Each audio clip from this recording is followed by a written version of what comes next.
कि कहार असहायता उपर के हस ना, कारण से ही असहाय व्यक्ति काली तुम आशीर्वाद कि अभिशाप हो पारे। एक विशाल राज्य थिला सुवर्णपुर। यार राजा विक्रांत सिंह तांकर वीरत्व और शक्ति बहु दूर से प्रसिद्ध थिले। तांको खंडार चमक तांको शत्रु मानकर हृदय को थराई देउथुला, किंतु धीरे धीरे तांकर शक्ति तांको हृदय रे अहंकार को जन्म देथिला। से विश्वास करुले कि दुनिया रे तांकटू बड़ कहीं नाहांती। जेतेबेले कोनोसी प्रजा भूल करथुले से सेमानंकु दंड देबारे विलंब करुनथुले।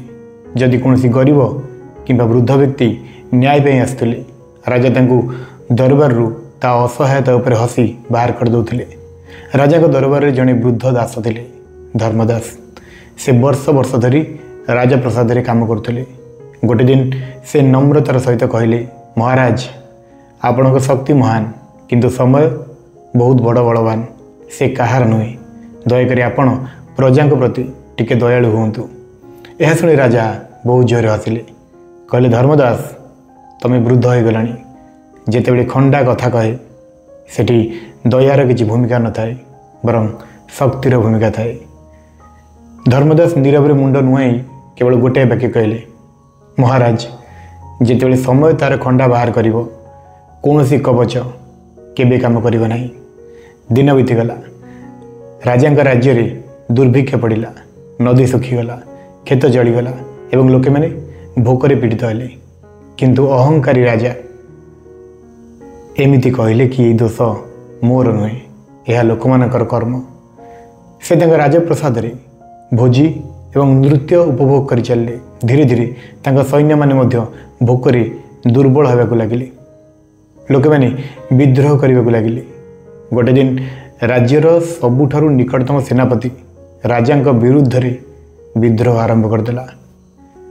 राताराति राजप्रसाद घेरीगले। राजा विक्रांत सिंह तांको खंडा उठाइले, किंतु तांको हाथ थरी उठिला। खाद्य बिना तांको शरीर दुर्बल हो जाइतिला। जी थे एकाकी शह शह सैन्य को परास्त करथिले, से जने साधारण सैनिकर आघात रे पड़ीगले। राजा को बंदी कर दियागला। जे मैंने थरे तांको आगरे नतमस्तक होइतिले, से माने एबे तांको पतन रे हसुथिले।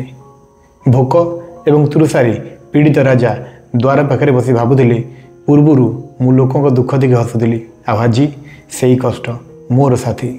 से आखि बंद कले एवं धर्मदासंक से गोटाए कथा तांको कान रे प्रतिध्वनित हैला, जेतेबेले समय तार खंडा बाहर करे, कौनसी कवच कौनसी काम रे आसी न थाए। राजा लुह बहीगला। किछि दिन पर जेतेबेले धर्मदास तांको देखा करने आसिले, राजा तांको पाद तले पड़ीगले। मु अहंकारी होइथिली, अन्य मानकु अपमानित करथिली, कि आज मु बुझी पारली जे समय होउछि श्रेष्ठ राजा, मनीष नुहे। धर्मदास तांको उठाई कहले, महाराज जे पर्यंत आपण निश्वास नौछंती से पर्यंत उन्नतिर सुजोग अछि।